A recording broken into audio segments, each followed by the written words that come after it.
ಹೇ guys, ಎಲ್ಲರಿಗೂ ನಮಸ್ಕಾರ boss. Welcome back to Saga Stories. Top 5 cricketing updates ಎಲ್ಲರಿಗೂ ಸ್ವಾಗತ. ಮೊದಲನೇ ಅಪ್ಡೇಟ್ಗೆ ಹೋಗೋಣ. ಲಾಸ್ ಏಂಜಲ್ ಒಲಿಂಪಿಕ್ಸ್ 2028 ನಡೀತಾ ಇರೋದು ಎಲ್ಲರಿಗೂ ಗೊತ್ತಿರೋದೇನೆ. ಕ್ರಿಕೆಟ್ ಕೂಡ ಇದರಲ್ಲಿ ಇದೆ ಅಂತ. ಸೊ ಆಸ್ಟ್ರೇಲಿಯನ್ ಕಾಂಟಿನೆಂಟ್ ಅಂತ ಬಂದಾಗ ಆಸ್ಟ್ರೇಲಿಯಾ ಇದೆ, ನ್ಯೂಜಿಲೆಂಡ್ ಇದೆ. ಸೊ ಈ ಎರಡು ನೇಷನಲ್ಲಿ ಯಾವ ನೇಷನ್ ಕ್ವಾಲಿಫೈ ಆಗುತ್ತೆ ಅಂತಂದರೆ, ಇವಾಗ ಆಲ್ರೆಡಿ ಬಂದಿರುವಂಥ ಅಪ್ಡೇಟ್ ಪ್ರಕಾರ ಇನ್ ಕೇಸ್ ಏನಾದರೂ ಲೈಕ್ಲಿ ಟು ಬಿ ಅಂತ ಅಪ್ಡೇಟ್ ಬರ್ತಾ ಇದೆ. ಏನಾದ್ರು ಇನ್ ಕೇಸ್ ನ್ಯೂಜಿಲೆಂಡ್ ಏನಾದ್ರು ಸೆಮಿಫೈನಲ್ಗೆ ಎಂಟ್ರಿ ಕೊಡ್ತು ಅಂತ ಅಂದರೆ ಆಸ್ಟ್ರೇಲಿಯಾ ಕಳ್ಕೊಳ್ಳುತ್ತೆ ಅವರ ಒಂದು ಸ್ಥಾನನ ಅಂತ ಅಪ್ಡೇಟು ಬರ್ತಾ ಇದೆ. ನ್ಯೂಜಿಲೆಂಡ್ ಕ್ವಾಲಿಫೈ ಆಗುತ್ತೆ ಅಂತ ಲಾಸ್ ಏಂಜಲ್ ಒಲಿಂಪಿಕ್ಸಿಗೆ. ನೋಡೋಣ ಗುರು ಇನ್ನೂ ಏನೇನಾಗುತ್ತೆ ಅಂತ. ನೋಡಿ, ಆಸ್ಟ್ರೇಲಿಯಾ ಇಲ್ಲಿ ಸೋತಿರೋದ್ರಿಂದ ಒಲಿಂಪಿಕ್ಸ್ನು ಕೂಡ ಮಿಸ್ ಆಗುವಂಥ ಪಾಸಿಬಿಲಿಟಿ ಇದೆ. ಅಪ್ಡೇಟ್ ಬಂದ್ಬಿಟ್ಟು ಉಸ್ಮಾನ್ ತಾರಿಕ್, ಯಾರಿಗೆ ತಾನೇ ಗೊತ್ತಿಲ್ಲಪ್ಪ, ಸೆನ್ಸೇಷನು, ನೆಲ್ಸ್ ಹಾಕೋವಂಥ ಬೌಲರು, ಪಾಕಿಸ್ತಾನದ ಬೌಲರು. ಈ ಬೌಲರ್ ಹೇಳ್ತಾರೆ, ನಾನು ಕ್ರಿಕೆಟ್ ಏನಕ್ಕೆ ಆಡ್ತಾ ಇದ್ದೀನಿ ಅಂತ, ಇಂಟರ್ನ್ಯಾಷನಲ್ ಕ್ರಿಕೆಟಿಗೆ ನಾನು ಬಂದಿದ್ದೇನೆ MS ಧೋನಿ ಅವ್ರನ್ನ ನೋಡಾದ್ಮೇಲೆ, MS ಧೋನಿ ಅವರ ಲೈಫ್ ಸ್ಟೈಲು, ಅವರ ಲೈಫ್ ಸ್ಟೋರಿನ ನೋಡಾದ್ಮೇಲೆ ನನಗೂ ಕೂಡ ಅದು ರಿಲೇಟ್ ಆಯಿತು ಅಂತ ಅನ್ನಿಸ್ತು. ನಾನು ಕೂಡ ಕೆಲಸ ಮಾಡ್ತಿದ್ದೆ MS ಧೋನಿ ಅವ್ರ ಥರನೇ.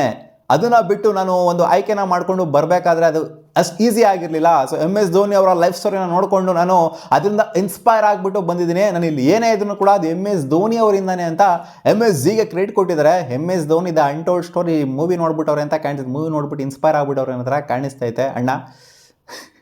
ಸೊ ಓಕೆ, ನೋಡೋಣ ಎಷ್ಟು ದಿನ ಸರ್ವೈವ್ ಆಗ್ತಾರೆ ಅಂತ ಇಂಟರ್ನ್ಯಾಷನಲ್ ಕ್ರಿಕೆಟಲ್ಲಿ. ಅಪ್ಡೇಟ್ ನಂಬರ್ 3, ಇಂಡಿಯಾದ ಬ್ಯಾಟಿಂಗ್ ಕೋಚ್ ಆಗಿರುವಂಥ ಸಿಟಾನ್ಸು ಕೊಟಾಕ್ ಅವರು ಒಂದು ಸ್ಟೇಟ್ಮೆಂಟ್ ಆಗಿ ಕೊಟ್ಟಿದ್ದಾರೆ. ಅಹಮದಾಬಾದಲ್ಲಿ ನಮಗೇನು ಮ್ಯಾಚ್ ಇದೆ, ಸೌತ್ ಆಫ್ರಿಕಾ ಅಗೇನ್ಸ್ಟ್ ಕೂಡ ಬರ್ತಾ ಇದೀವಿ ನಾವು ಇಲ್ಲಿಗೆ. ಇಲ್ಲಿ ನೆದರ್ಲ್ಯಾಂಡ್ಸ್ ಅಗೇನ್ಸ್ಟ್ ಕೂಡ ಮ್ಯಾಚ್ ಇದೆ ಆ್ಯಂಡ್ ಫೈನಲ್ಲು ಕೂಡ ಇಲ್ಲೇ ಆಗಿರೋದ್ರಿಂದ ಖಂಡಿತ ಯೂಸ್ ಟು ಆಗಬೇಕು ಕಂಡೀಷನ್ಸ್ಗೆ. ಏನು ಗೊತ್ತಿಲ್ಲ ಅಂತಲ್ಲ ಕಂಡೀಷನ್ಸ್, ಅಹಮದಾಬಾದಲ್ಲಿ ಯಾರು ಆಡೇ ಇಲ್ಲ ಅಂತಲ್ಲ ನಮ್ಮ ಇಂಡಿಯನ್ ಪ್ಲೇಯರ್ಸು. ಬಟ್ ಇವಾಗ ಯೂಸ್ ಟು ಆಯಿತು ಅಂತಂದರೆ ಈ ಕಂಡೀಷನ್ಸ್ಗೆ ಫೈನಲಿಗೆ ಚೆನ್ನಾಗಿರುತ್ತೆ ನಮಗೆ. ನೋಡಿ, ಆಗಲೇ ಫೈನಲ್ ಗುಂಗಲ್ ಇದ್ದಾರೆ ಸಿಟಾನ್ಸು ಕೋಟಾಕ್ ಅವರು. ನಾವು ಫೈನಲ್ ಪಕ್ಕ ಆಡ್ತೀವಿ ಒಂಥರ ಖಚಿತ ಮಾಡ್ಕೊಂಡ್ಬಿಟ್ಟಿದ್ದಾರೆ, ಫೈನಲ್ ಪಕ್ಕ ಆಡ್ತೀವಿ ಅಂತ. ನಮಗೆ ಇಲ್ಲಿ ಯಾವುದೇ ಮ್ಯಾಚ್ನು ಕೂಡ ಒಂಥರ ನೆಗ್ಲಿಜೆನ್ಸ್ ಆಗಿ ತೊಗೊಳೋದು. ಇವಾಗ ನೆದರ್ಲ್ಯಾಂಡ್ ಅಗೇನ್ಸ್ಟು ನಾವು ಸುಮ್ಮನೆ ಉಡಾಫೆ ಆಗಿ ತೊಗೊಳ್ಳೋವಂಥದ್ದು, ಇಲ್ಲ ಇನ್ನೇನಿದು ಆಟೋ ಕುಂಟಲ್ ಲೆಕ್ಕಕ್ಕೆಲ್ಲ ಡೆಡ್ ರಬ್ಬರ್ ಮ್ಯಾಚ್ ಅನ್ನೋದ್ರ ತೊಗೊಳ್ಳೋವಂಥದ್ದು, ಎಕ್ಸ್ಪೆರಿಮೆಂಟ್ಸ್ ಮಾಡೋವಂಥದ್ದು ಅದೆಲ್ಲ ಮಾಡೋದಕ್ಕೆ ಹೋಗೋದಿಲ್ಲ ಅಂತ ಅನ್ಕೊಂಡಿದ್ದೀನಿ. ಅನ್ಲೆಸ್ ಅಂಡ್ ಅಂಟಿಲ್ ಕಂಡೀಷನ್ಗೆ ಬೇಕಾಗಿರೋಂಥ ಪ್ಲೇಯರ್ ಇದ್ರೆ ಮಾತ್ರ ನಾವು ಚೇಂಜ್ ಮಾಡ್ತೀವಿ. ಪಾಕಿಸ್ತಾನ ಅಗೇನ್ಸ್ಟ್ ಕುಲ್ದೀಪ್ ಯಾದವ್ನ ತೊಗೊಂಬಂದ್ವಲ್ಲ ಆ ಥರ. ಬಟ್ ಇನ್ನು ಮುಂದೆ ನಾವು ಯಾವುದೇ ಚೇಂಜಸ್ನ, ಅಂಥ ಮಟ್ಟದ ಹೆವಿ ಚೇಂಜಸ್ನ ಮಾಡೋದಕ್ಕೆ ಹೋಗೋದಿಲ್ಲ. ಅದೇ ಒಂದು ಮೈನ್ 11 ಏನು ಇರುತ್ತೋ, ಕೋರ್ ಏನಿರುತ್ತೋ ಅದನ್ನೇ ಮೇಂಟೈನ್ ಮಾಡ್ತೀವಿ. ಎಲ್ಲ ಮ್ಯಾಚ್ ಆದರೂ, ಡೆಡ್ ರಬ್ಬರ್ ಮ್ಯಾಚ್ ಆದರೂ ಅಷ್ಟೇ, ಮೈನ್ ಮ್ಯಾಚ್ ಆದ್ರೂ ಅಷ್ಟೇ, ಅದೆಲ್ಲವನ್ನ ಮೇಂಟೈನ್ ಮಾಡ್ತೀವಿ ಅಂತಲೂ ಕೂಡ ಹೇಳಿದ್ದಾರೆ. ಅಪ್ಡೇಟ್ ನಂಬರ್ 4 ಬರ್ತಾ ಇದೆ. Update Rishabh Pant related. ಪಂತ್ ಅಣ್ಣ ಫುಲ್ಲು ರಿಕವರ್ ಆಗೋಗ್ಬಿಟ್ಟಿದ್ದಾರಂತೆ ಇಂಜುರಿಯಿಂದ. ಫುಲ್ಲು ರಿಕವರ್ ಆಗ್ಬಿಟ್ಟು ಇವಾಗ ಲಕ್ನೋ ಸೂಪರ್ ಜೈಂಟ್ಸ್ನ ಲೀಡ್ ಮಾಡೋದಕ್ಕೆ ರೆಡಿ ಆಗ್ತಾ ಇದ್ದಾರೆ ಅಂತ ಅಪ್ಡೇಟ್ ಬಂದಿದೆ. ಆ್ಯಂಡ್ ಗೊತ್ತಿರೋದೇನೆ, ಪ್ಯಾಟ್ ಕಮಿನ್ಸ್ ಅವ್ರಿಗೂ ಕೂಡ ಆದಂಥ ಇಂಜುರಿ, ಅವರು ಕೂಡ ಇನ್ನೇ ರೆಡಿ ಆಗ್ತಾರೆ. IPLಗೆ ರಿಕವರ್ ಆಗ್ಬಿಟ್ಟು ಬಂದ್ಬಿಟ್ಟು ಅವರು ಕೂಡ ಲೀಡ್ ಮಾಡ್ತಾರೆ. ಆ್ಯಂಡ್ ಪಾಪ ಇಲ್ಲೋಡಿ ಹಿಂಗಿದೆ ಅಂತ, IPLಗೆ ಎಲ್ಲ ರೆಡಿ ಆಗೋಗ್ಬಿಡ್ತಾರೆ ಗುರು. ಪ್ಯಾಟ್ ಕಮಿನ್ಸ್ ರೆಡಿ ಆಗ್ತಾರೆ ಅಂತ ಅನ್ಕೊಳ್ಳಿ, ಜಾಶ್ ಹೆಸಲ್ವುಡ್ ಕೂಡ ಫಾರ್ ದಟ್ ಮ್ಯಾಟರ್ ರೆಡಿ ಆಗ್ತಾರೆ ಅನ್ನೋ ಥರನೇ ಅನ್ನಿಸ್ತಾ ಇದೆ. IPL ಅಷ್ಟೊತ್ತಲ್ಲಿ ಅವ್ರ ಪಾಪ T20 ವರ್ಲ್ಡ್ ಕಪ್ನೇ ಆಡಬೇಕಾಗಿತ್ತು. ಇಲ್ಲಿ ನೋಡ್ತು ಅಂತಂದರೆ ನೋಡಿ, ಎಲ್ಲರೂ IPLಗೆ ಬಂತು ಅಂತಂದರೆ ಕ್ರಿಕೆಟ್ ಆಸ್ಟ್ರೇಲಿಯಾದವರು ಯಾವ ರೇಂಜಿಗೆ ತಿಕ್ಕೋರ್ಕೊಂಬೇಡ. ಈ ನನ್ನ ಮಕ್ಕಳೆಲ್ಲ ಇವಾಗ ಇಲ್ಲಿ ರೆಡಿ ಆಗ್ತಾ ಇಲ್ಲ, ಅಲ್ಲೋಗ್ಬಿಟ್ಟು ರೆಡಿ ಆಗೋಗ್ಬಿಡ್ತು ಅಂತಂದರೆ IPL ಆಡೋದಕ್ಕೆ ರೆಡಿ ಆಗ್ತೀರಾ ನೀವು?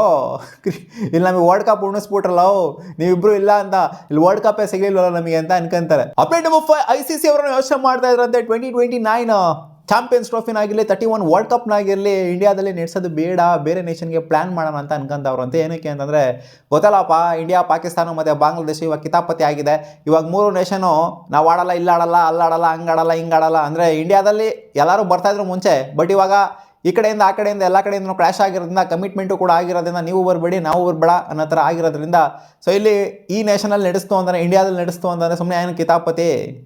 ಜೊತೆಗೆ ಇವ್ರನ್ನ ಟ್ರಾನ್ಸ್ಪೋರ್ಟ್ ಮಾಡೋದನ್ನು ಕೂಡ ಬೇರೆ ನೇಷನ್ಗಳಿಗೆ ಪ್ರಾಬ್ಲಮ್ ಕೂಡ ಆಗಬಾರ್ದು. ಇವರಿಂದ ಬೇರೆಯವ್ರಿಗೆ ಕೂಡ ಪ್ರಾಬ್ಲಮ್ ಆಗುತ್ತೆ. ಅಂದರೆ ಟ್ರಾನ್ಸ್ಪೋರ್ಟೇಷನ್ ಆಗಿರ್ಬೋದು, ದುಡ್ಡಿನ ವಿಚಾರದಲ್ಲಿ ಆಗಿರ್ಬೋದು, ಎಲ್ಲದರಲ್ಲೂ ಕೂಡ ಪ್ರಾಬ್ಲಮ್ ಆಗೇ ಆಗುತ್ತೆ. 2 ನೇಷನ್ 3 ನೇಷನಲ್ಲಿ ಮ್ಯಾಚ್ಗಳನ್ನ ನಡೆಸ್ತು ಅಂತ ಅಂದಾಗ. ಸೊ ಅದಕ್ಕೋಸ್ಕರ ಮೂವ್ ಔಟ್ ಮಾಡಬೇಕು ಅಂತ ಅನ್ಕೊಂಡಿದ್ದಾರಂತೆ. ಇನ್ನು ಸಿಕ್ಕಾಪಟ್ಟೆ ಟೈಮ್ ಇದೆ. 29 ಅಂತ ಬಂದಾಗ, 31 ಅಂತ ಬಂದಾಗ, ಆ ಟೈಮಲ್ಲಿ ಏನೇನಾಗುತ್ತೋ ಕಾದು ನೋಡಬೇಕು. ಮತ್ತೆ ಸಿಗುವ ಮುಂದಿನ ಹಿಡಿದ್ಲಿ ಗಾಯ್ಸ್.